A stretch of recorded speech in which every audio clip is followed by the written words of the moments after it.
selesai sampai habis.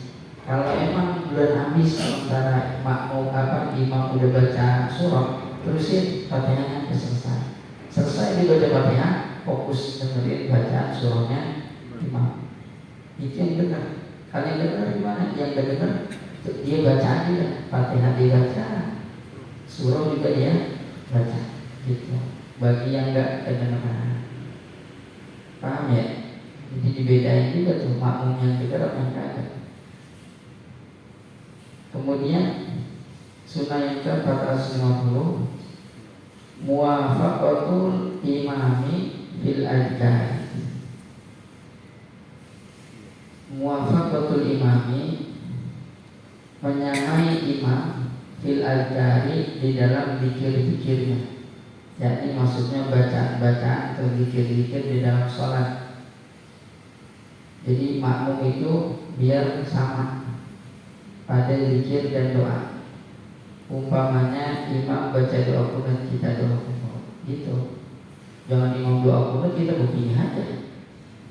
Sunnahnya imam baca doa qunut, kita baca doa qunut. Apa susahnya ngangkat tangan bilang amin doang udah? Ya, kali kita ketika memujinya baik kata diwalah doa baru kita masing-masing baca. Gitu. Terus kemudian sholawat juga masing-masing dianjurkan baca. Habis sholawat sunnah ucap amin. Sallallahu alaihi wasallam Muhammadin nabiyil ummi wa ala alihi wasallam amin, gitu. Si makmum bilang amin, si imam baca wassallallahu-nya dikencengin. Gitu. Jadi imam baca wassallallahu alaihi wasallam Muhammadin, kita juga nanti baca wassallallahu alaihi wasallam Muhammadin, baca salat juga kita sunnah. Gitu. Imam selesai baca, kita imam selesai baca salawat, makmum baca amin. Baru Allah, gitu sunnahnya. Jadi biar sesuai. Kita datang imam ruku, ya udah ruku. Gak usah kita Allahu Akbar baca berkita, baca Fatihah baru ruku, gak usah. Imam ruku, ketemu imam lagi ruku. Tapi takbiratul ihram dulu. Allahu Akbar baru ruku. Imam lagi sujud, takbir Allahu Akbar bersujud. Imam lagi tahiyat akhir, tahiyat Allahu Akbar, duduk tahiyat akhir. Cuma kalau imam lempengan duduk tahiyat akhir, kita takbiratul ihram kemudian langsung duduk tahiyat akhir. Kalau imam tiba-tiba selesai, kita baru at-tahiyatul mubarakatuh, assalamualaikum warahmatullahi wabarakatuh. Assalamualaikum warahmatullahi, maka putusin baca tahiyat langsung diri. Jangan diterusin sampai selesai. Maka kalau diterusin sampai selesai, namanya tidak mutaba'ah, batal dia sholat. Batal. Jadi imam salam langsung berangkat diri udah gitu. Jadi biar langsung. Jadi nggak nunggu salam kedua, langsung aja gitu. Kalau kelamaan batal. Kecuali pada posisi kita lagi tahiyat awal, imam tahiyat akhir, imam salam, assalamualaikum warahmatullahi, assalamualaikum warahmatullahi, baru kita bangun, nggak apa-apa, karena posisi kita emang tahiyat awal, gitu. Paham? Paham? Ya. Kemudian berikutnya, yusannu liman adroka, sunnah bagi orang adroka yang mendapatkan ba'dul jamaati, sebagian jamaah, intilaru menunggu jamaatil ukhra, jamaah yang lain, intarjaha, jika dia mengharapkannya. Jadi begini, berjamaah juga kadang ada orang yang kita sholat udah selesai berjamaah, ternyata kita pengen biar ada jamaah lagi. Nah maka boleh kita tungguin, boleh kita tungguin. Untuk apa? Untuk biar sama-sama sholat sholat berjamaah. Itu. Ada yang nunggu di dalam sholat, ada nunggu di luar sholat. Kalau nunggu di dalam sholat, diperbolehkan juga dia nunggu dalam sholat. Umpamanya bacaannya dinamain, rukunya dinamain. Udah gampang di situ. Kalau sujud dinamain kagak naruh. Karena ketika ada orang ngikutin kita udah sujud karena kita dapat rokaat ya. Benar nggak? Tapi kalau ruku dia dapat ruku bareng sama kita, itu boleh. Gitu, nungguin pas rombongan ruku. Jadi ini kalau nungguinnya lagi sholat. Nah ini kalau enggak, itu kita tungguin aja. Kayaknya ini ada nih, gitu. Makanya ada yang masuk wudhu, tungguin deh. Biar bisa dia sholat berjamaah. Gitu. Jadi sholat jamaah memang yang afdal itu makin banyak makin afdal, makin banyak makin afdal. Jadi makin banyak makin mantap. Ya kecuali ada di beberapa hal. Kalau umpamanya jamaah yang sedikit itu dia bisa terulur-ulur sholatnya, bisa ngentar-ngentarin sholatnya kalau dia ada datang. Umpamanya kita nih, kalau kita ada datang ke masjid, orang jadi agak berjamaah nungguin kita. Nah, saya sudah RT belum sampai RT, tungguin aja. Ya, kebetulannya RT itu ruang lampu. Ya, dia sudah. Jadi tungguin. Nah itu karena yang kayak gitu, kita di sebelah semua banyak abdolan kita ke tempat yang dikit. Karena yang dikit ngarepin kita untuk bisa berjamaah. Ketimbang datang yang banyak. Yang banyak udah ada dah, udah masing-masing. Katakan di yang banyak masjid udah ditentuin ada imam rawatib. Yang di sini katakan musola belum ada imam rawatib. Kalau nggak ada kita masing-masing. Ya ada paling nekat-nekat, tapi di situ diomongin. Jadi berarti bisa jadi imam ya. Gitu kan ada juga gitu ya. Tadi nyuruh, kalau ini ngomel. Jadi kalau kayak gitu itu lebih baik di tempat yang dikit karena kita diperlukan. Gitu. Jadi kadang begitu, nggak mesti tempat-tempatnya. Tempat yang dikit karena kita diperlukan itu lebih manfaat ketimbang ke tempat yang banyak. Atau seandainya yang tempat berjamaah itu tidak karena imam berjamaah kita imam fasik, imamnya orang fasik, jamaahnya banyak tapi itu imam orang fasik. Nah jangan, orang fasik itu pelaku dosa besar atau dosa kecilnya terus-terusan dibanding sama taatnya, karena taatnya banyakkan dosa kecil. Jadi orang fasik melakukan dosa besar jangan. Ya boleh sih jadi imam sah saja, cuma dalam pantas. Masa kita nyari perwakilan yang kayak gitu, cari yang bagusan, jangan sembarangan. Karena ini buat mewakili kita, gitu, mimpin kita sholat, maka cari yang bagus. Jadi kan mendingan tinggalin. Jadi ada apa namanya fasik. Beda lagi kalau adil lain. Kalau adil itu orang yang tidak melakukan dosa besar dan dia dosa kecil dia lakuin tapi ketutup sama kebaikannya. Jadi orang tahunya dia, orang dia malah rajin ke masjid dia mah tukang ngaji dia mah rajin sholatnya rajin jam berapa dia sholat? Rumah tangga rajin. Jadi sholat rajin juga kagak bagus sebenarnya. Dia rajin sholat, kapan aja sholat. Ya, lah sholat kan ada waktu-waktunya, gitu. Jadi artinya dia taat dah, ketahuannya orang taat sekalipun dia melakukan maksiat yang kecil. Nah itu maksudnya golongan adil, masih adil. Atau dia bisa menempatkan posisinya. Ustaz mana Ustaz? Orang di belakang lagi ngelepekin guru darah. Itu kagak pantas itu. Ya, namanya kagak adil. Ada Ustaz, ada mana lagi ngubur layangan, ngubur layangan, ya. Udah jatuh itu, nggak adil itu. Ya. Termasuk apa namanya main catur di depan umum, gitu. Di depan umum. Kalau di rumah dia mau main catur itu lain lagi. Sebab barang makruh itu. Kalau dalam mazhab Imam Ahmad haram, kalau dalam Syafi'i makruh. Mau main catur di rumah ya nggak apa-apa. Mau kalau di luar kurang pantas. Orang sekelas abai, sekelas asatid, sekelas kiai itu kurang pantas. Gua pergi gua makan. Udah kadang-kadang keluar bahasa kagak bagus kan, mati, mampus udah dah keluarnya kayak itu. Kalau gape gak ada yang bagusnya juga.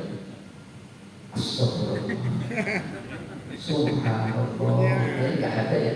Kayaknya omongan pahit-pahit semua. Jadi dalam apa? Tapi kalau mancing saya nggak tahu mancing mah. Mancing masing-masing ada.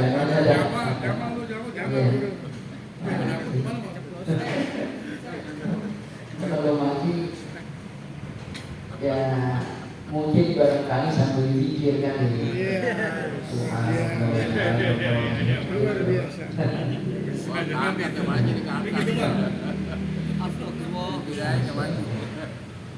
Atau umpamanya yang sholat berjamaah itu imamnya sahibul bid'ah, pelaku bid'ah. Pelaku bid'ah itu bukan yang ngerjain maulid, bukan. Pelaku bid'ah itu adalah yang ngerjain bid'ah. Bid'ah itu adalah bid'ah dalam akidah. Umpamanya dia orang yang meyakini Allah punya bentuk, gitu, mujassim. Bahkan kalau yang udah ya istilahnya yang saklek mah al-mujassim kafir, ngikutin kalimat Imam Syafi'i yang dinukil sama Imam Jalaluddin Asyuti di kitab Al-Asbab wal Fadail. Al-mujassim kafir, mujassim itu kafir. Udah kagak bisa kita sholat di dalamnya. Itu wah di mujassim. Mujassim itu membedakan Allah kan gampang gitu.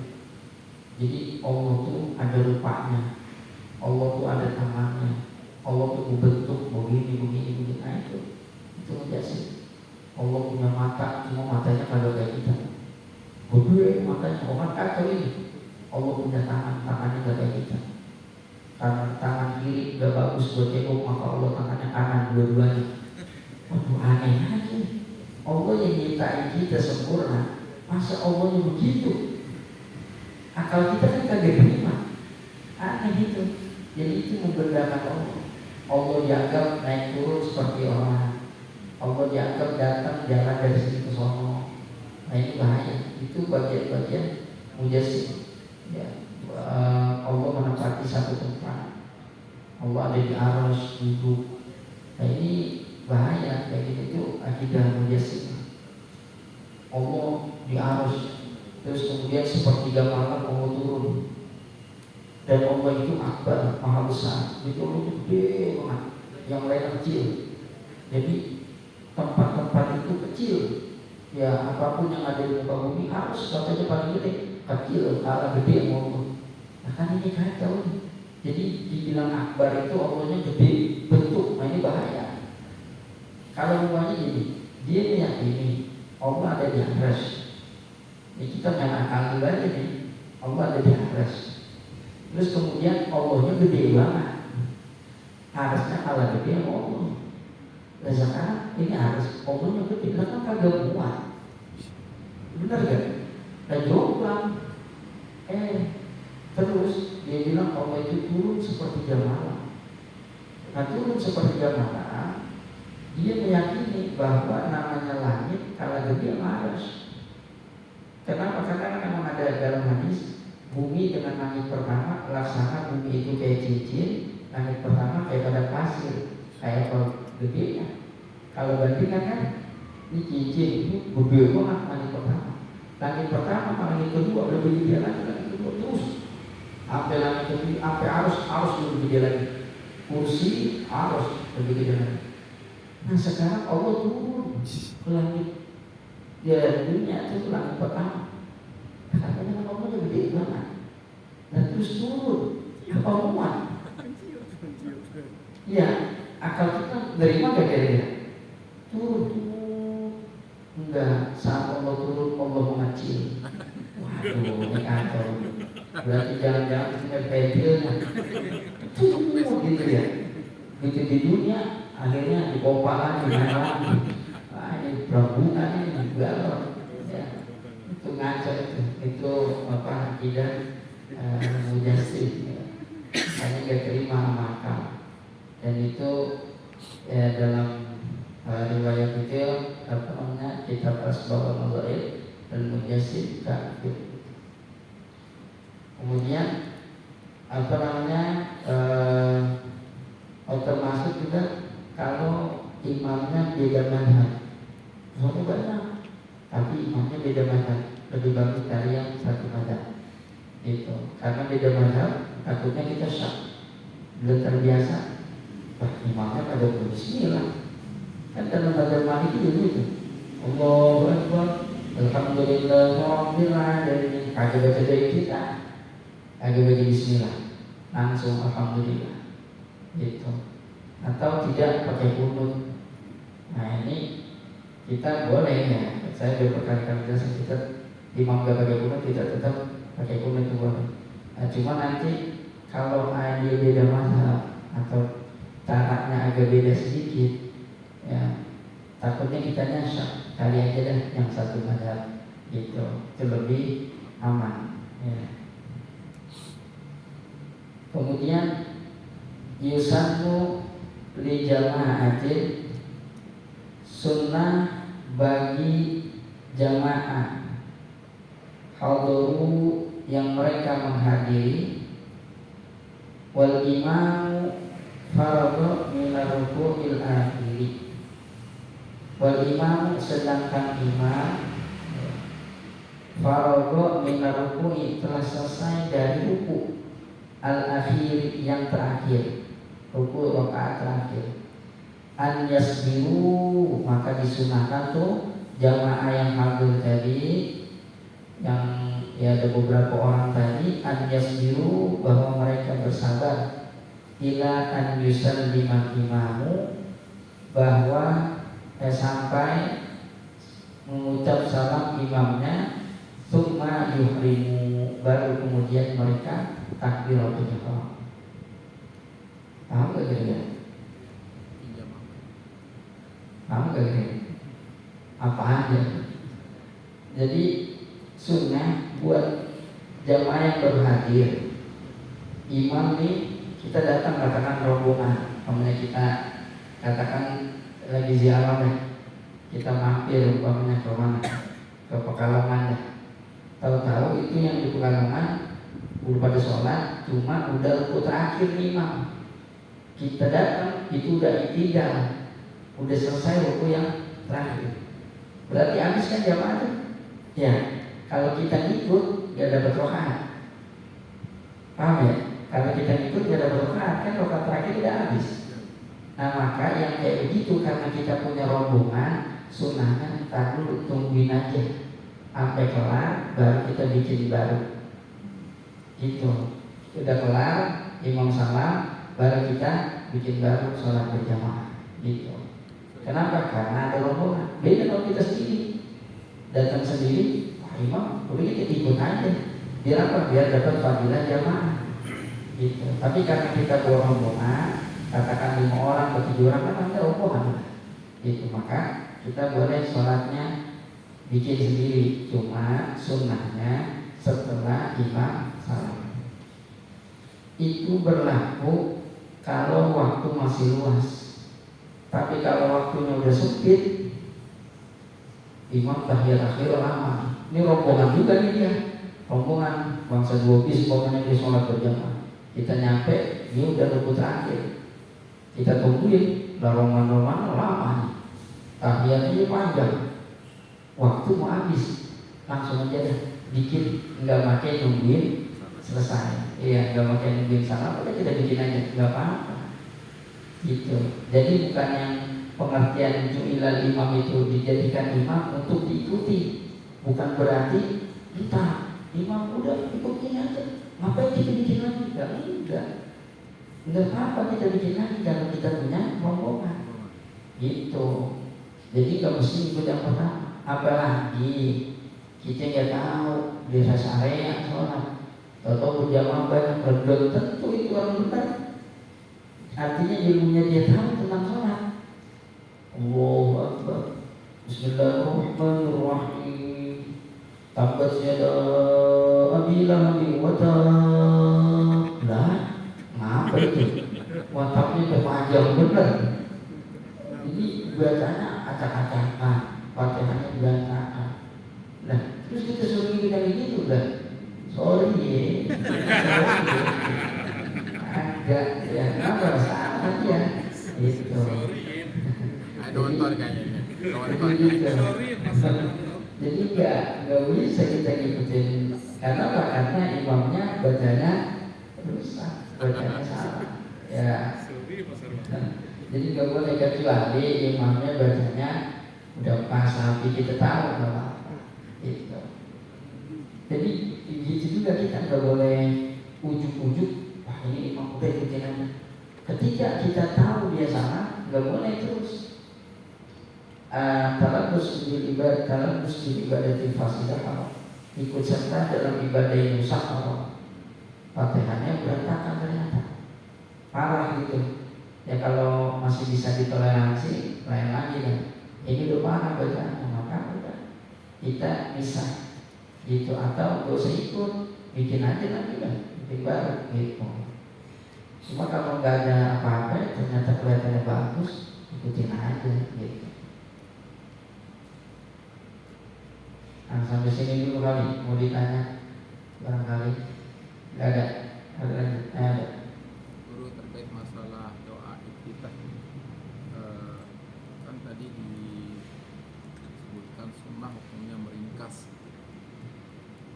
Seorang imam bolehkah dia meringkas dari inna sholati wa nusuki wa mahyaya wa mamati sampai asyarikalah wa dzalika sampai situ? Bolehkah dia meringkas itu? Jadi kalau buat si imam justru bagus, dari ini wajah atau wajah bagus itu si imam. Jadi imam sunahnya dari situ ringkas. Jadi bacaan doa kita yang panjang itu buat orang yang sholat sendiri, makmum yang kagak dengar bacaan imam, atau imam yang jamaahnya kagak banyak dan jamaahnya ridho kalau sholatnya panjang. Jadi kalau imam makmumnya banyak, nanyanya kan susah. Saya baca doa kita ini ada 7 riwayat ini, saya baca semuanya. Siap, gak apa-apa. Mumpung besok itu sholat isya sampai jam 2 gak apa-apa.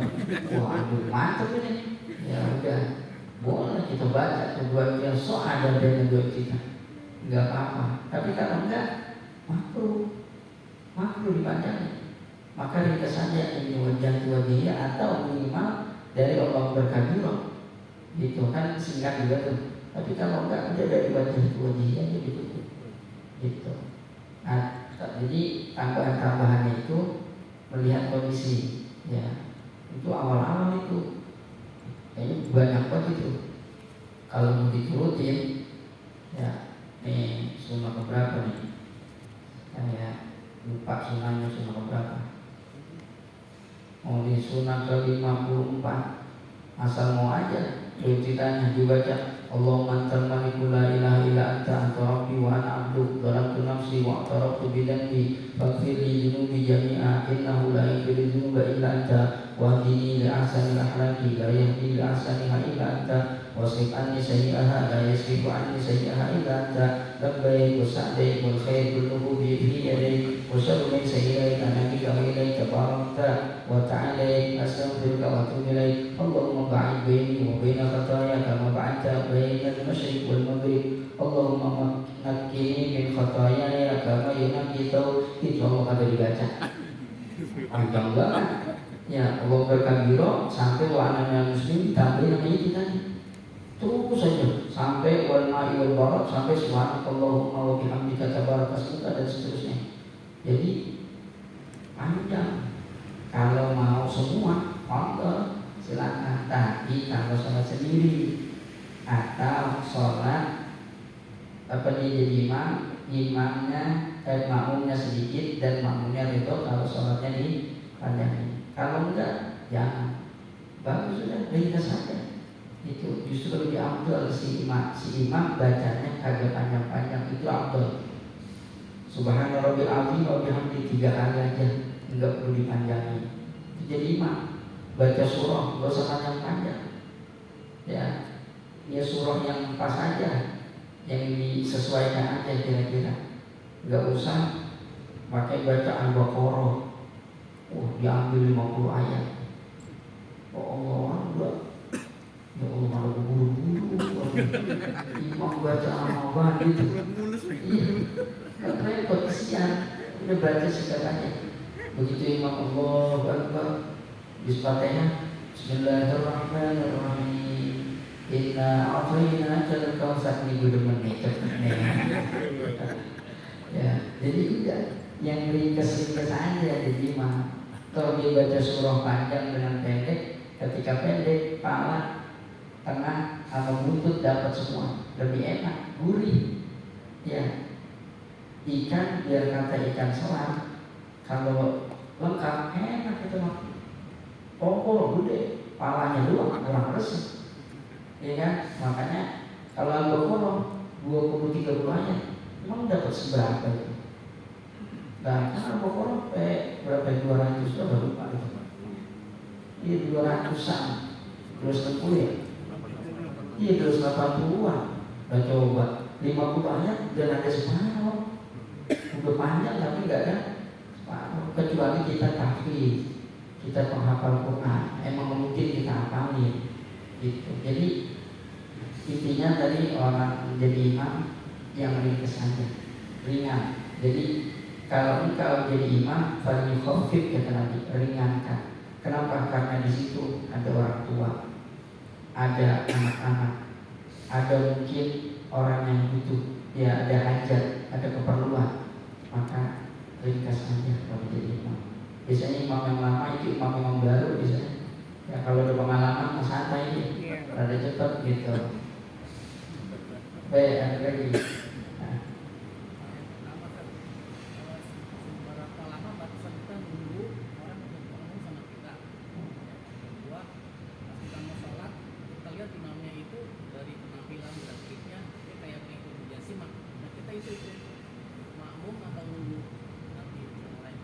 Iya ya. Yang pertama tuh nunggu di dalam sholat atau di luar sholat? Hah? Dalam sholat. Jadi kalau nunggu dalam sholat itu memang tidak ada batasan lama atau tidaknya, memang asalnya itu dulu, tetapi dia ada syaratnya. Syaratnya nunggu, kita boleh nungguin orang, tetapi ada keyakinan bahwa ini orang mau berjamaah sama kita. Itu yang pertama. Yang kedua, kita yakin bahwa ada orang itu udah ada di dalam masjid atau di dalam musola. Kalau orang, wah kayaknya ini baru keluar dari rumah, butuh dulu deh. Dan itu mah yang namanya. Iya, jadi belum tahu dia ke musola atau ke masjid. Dan gak tahu dia nyari keluar atau di dalam mana. Jadi yang kita tunggu adalah orang yang udah ada di dalam masjid gitu. Wah, kalau dia jangan-jangan kita lagi sholat berasa gitu ada orang. Jangan-jangan gitu. Apa kita gak berasa karena sambil kusut? Kalau panggil jangan pura-pura dah. Ketahuan gitu. Buka-buka usul. Kadang-kadang apa namanya engah gitu ya. Begitu ini ada orang. Atau katakan kedengaran suara orang keteran. Wudhu, beda gitu. Dia masih berdiri nih. Tunggu. Nah begitu. Dia yakin bahwa itu orang mau berjamaah sama kita gitu, maka tungguinnya lagi berdiri yang lagi ruku. Kalau umpamanya di luar itu gak perlu nungguin karena gak ada manfaat. Atau boleh di tanggal akhir nungguin biar orang yang datang dapat fadilah berjamaah sekalipun gak dapat rakaat gitu. Nggak tahu benar tuh orang keluar dari tempat wudhu. Nggak tahunya dia kagak berjamaah sama kita. Dia sholat di sampingnya, sudah sholat kita. Bawa katanya ini sudah sholat. Ya udah gak usah nungguin. Ya, dan gak usah kecewa. Gitu, kalau kecewa kan sedih gitu. Ya, jadi gak usah pakai nangis-nangis di jam 8 pagi gara-gara urusan itu. Kalau mau berjamaah saya ini. Ya, santai. Terus ini ada orang gerak-geriknya kayak Mujassimah. Sebelum kita tahu benar-benar dia Mujassim, kita jangan menganggap dia Mujassim. Dan jangan nanya. Kenapa kalau kita kayaknya dia Mujassim? Akhirnya kita tanya, pertanyaan kita akhirnya menjerumuskan dia kepada kekufuran. Akhirnya kita tanya, kalau menurut ente Allah gimana? Nah, pertanyaan kita juga agak benar. Dia jawab agak benar lagi, maka agak boleh. Itu sama aja menjerumuskan orang kepada kekufuran. Udah diem aja. Ya, selama kita enggak nyata-nyata dengar dari dia langsung. Kalau dia saya kayak gini udah bisa diikuti, karena kita udah dengar langsung. Kalau gaya-gaya kan boleh aja, dia belum meyakini itu, cuma gayanya udah dipakai. Kalau gaya tahu kan ya gaya-gayanya ya. Dia pakaiannya kelihatan dari potongannya kan. Ya, salah-salah juga. Nah, yang begini-gini juga kelihatan tuh model-model dia. Tapi sebelum kita tahu benar dia Mujassim, ikut aja dulu gitu. Nggak masalah, dan jangan dipancing untuk keluar keyakinan Mujassimnya dia gitu. Kecuali dia menyatakan sendiri. Ya, baik, ada lagi. Ya. Tanya guru, berapa kerasnya suara ketika imam sholat, mungkin di isya atau maghrib atau subuh, itu kencangnya dia keluar suara sampai keluar. Kalau di tempat saya kayaknya tuh kayak sih ekstrim banget, sampai kencang banget di pakai speaker. Itu apa emang harus seperti itu atau seperti apa ya adabnya guru? Kalau umpamanya sholat di masjid, yang sholat mengikuti yang di masjid, ngapain pakai speaker luar? Kalau ngaji orang lain bisa dengerin, nggak apa-apa kan. Tapi kalau buat imam cukup yang dalam aja, gitu. Ngapain harus keluar? Ya kan ya, begitu yang ini masjid ini keluar, yang ngomong keluar. Si mamu dulu bikin masjid sekian. Ini kayaknya itu Allah Akbar nah makin kacau lah, main gede-gede ya. Nggak usah. Kalau imam ke dalam beda ada. Kalau ada emang enak pengumuman, masa pengumuman diam ngomongin yang kenceng. Sama kayak rupanya di bandara ya, atau di itulah katakan di busway. Di busway kan semuanya itu kan pengumuman. Terus berikutnya umpamanya di mana, di pemberhentian halte Manggarai, siap-siap. Padahal udah semua ke Manggarai, tapi semua dapat pengumuman. Itu pengumuman namanya. Jadi pengumuman enggak mesti yang berkepentingan doang yang benar. Namanya pengumuman diumumin semuanya. Makanya itu kalau ada nggak boleh pakai ini, karena itu pengumuman. Iklan ada. Beda sama koma. Kalau koma buat yang udah di dalam, maka nggak perlu pakai suara luar. Itu koma. Ya beda tuh antara ada sama koma. Termasuk tadi sholat berjamaah. Jangan salah. Itu dia pakai mic. Ada orang yang sholat di rumah katakan begini, Allahu Akbar, Bismillahirrahmanirrahim, Alhamdulillah. Lu kan semua Allahu Akbar qariyah Ar-Rahman Maliki Yaumiddin. Yauma yakunu nasu kal-farasi wal-bukur. Ada jadi kesana-sana. Kemana keganggu haram. Kagak boleh. Ya. Apalagi orang baca Quran, orang ada pakai itu tambah. Udah bacanya belan-belan. Ya. Orang mau tidur keganggu dosa. Cuma kita nih jangan sampai merasa terganggu dengan suara itu, karena itu suara bacaan Quran. Tetapi tidak dimungkiri ada orang yang merasa terganggu, atau orang muslim Ya, nggak usah mikir yang musik kan bisa terganggu. Ya Allah, ini baca Quran siapa sih? Baca begitu, pakai amat. Kan ada orang baca begitu, baca jadi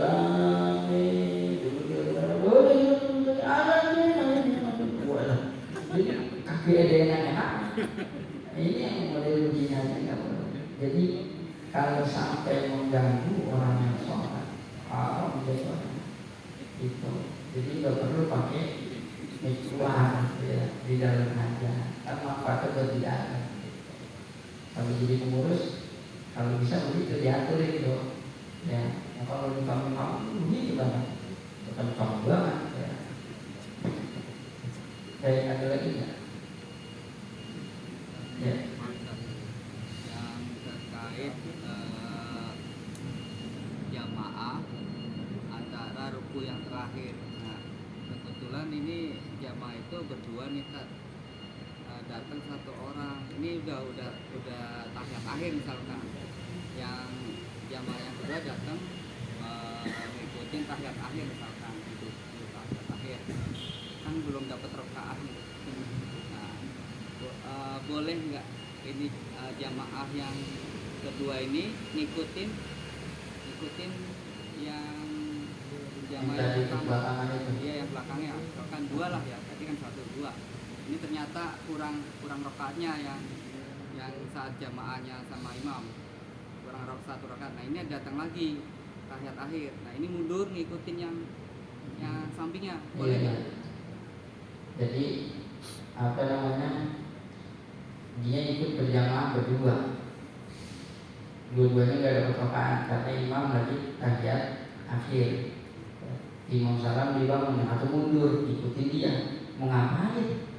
Kan udah tadi imamnya mau saya biar dapat jamaah. Dan tadi dia ikut berjamaah ada dapat. Saya pengen dapat dari awal, entar. Kalau dapat dari awal, entar. Caranya dia selesai salam cari orang, namanya ibadah, sholat ulang. Nah itu boleh. Dan itu bahkan wajib berjamaah kalau ada.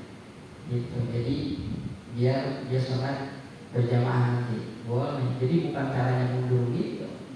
Lah dia makmum. Dia bangun, dia mulai mundur. Enggak, saya pengen jadi. Kan itu tadi berjamaah yang pertama. Udah dapat, ngapain mundur lagi? Gitu. Jadi jangan perlu kayak gitu. Gak tahu bisa pengen bikin aturan. Ya, jadi makin mundur lagi. Dia dapat dari awal. Ya, dapat dari awal, salam aja dulu. Ntar cari orang. Belum jelas tuh dari awal. Benar-benar dari takbir. Dan bahkan itu namanya sholat i'adah nanti. Boleh, nanti ada ketentuan yang sholat i'adah. Ya. Baik, ada lagi nih. Maklum lagi kan. Oh, jadi ya. Kemarin kan ziarah perjalanan jauh. Pas kebetulan itu waktu subuh datang nih Pak. Tahu di rakaat terakhir, tahiyat akhir tuh mau salam. Nah, hilang sadaran gitu berapa detik. Sampai yang sampingnya ketawa. Yang ketawa batal nggak itu? Karena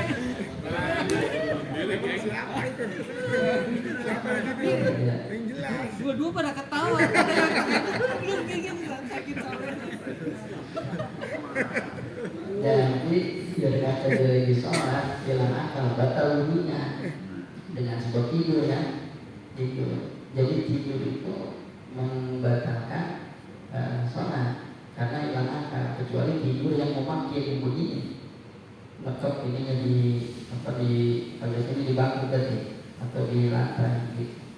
Nah, ini nggak apa-apa, tapi dengan syarat tubuhnya sedang. Kalau gede nggak bisa juga. Ya, badan gede ini tetap batal gitu mana. Ini bikin makin ya, itu tidak bisa.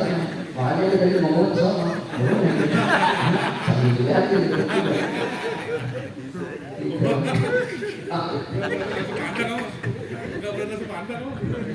Jadi gitu. Kalau apa namanya, ini gigi, jadi pemengatan kurus atau pemengatan gemuk itu nggak dianggap.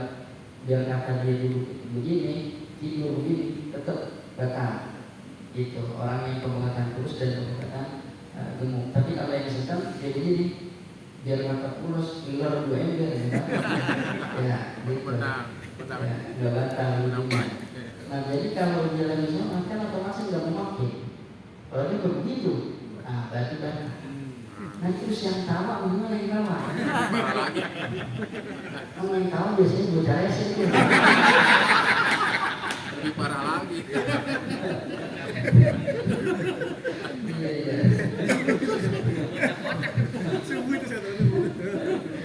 Jadi kalau dia ketawa sampai 2 huruf, ya itu bisa baca.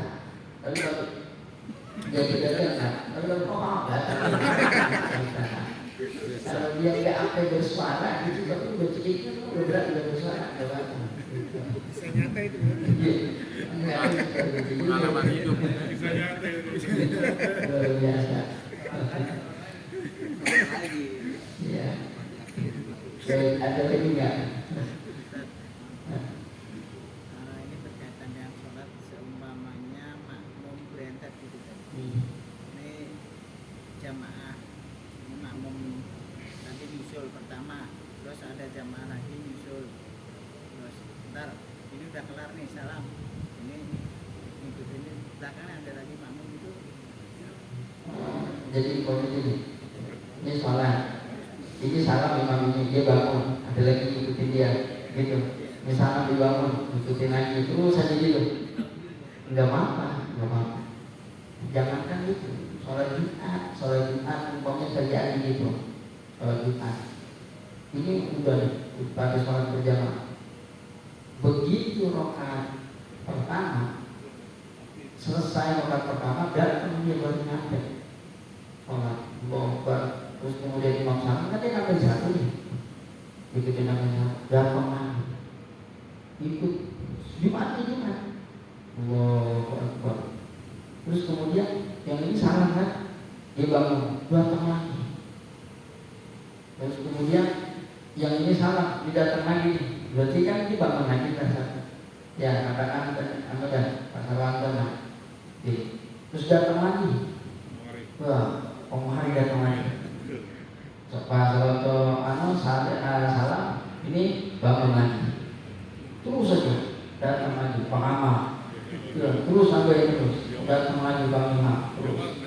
Ya, begitu Jamal datang asar. Dia. Jadi sholatnya sholat duhur.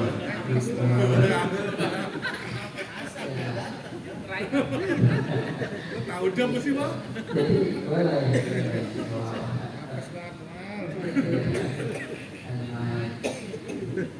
Ada lagi nggak?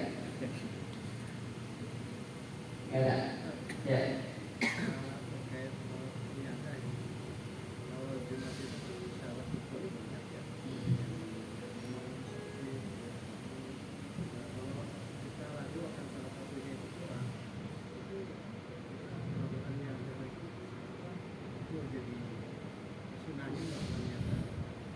Iya, ya.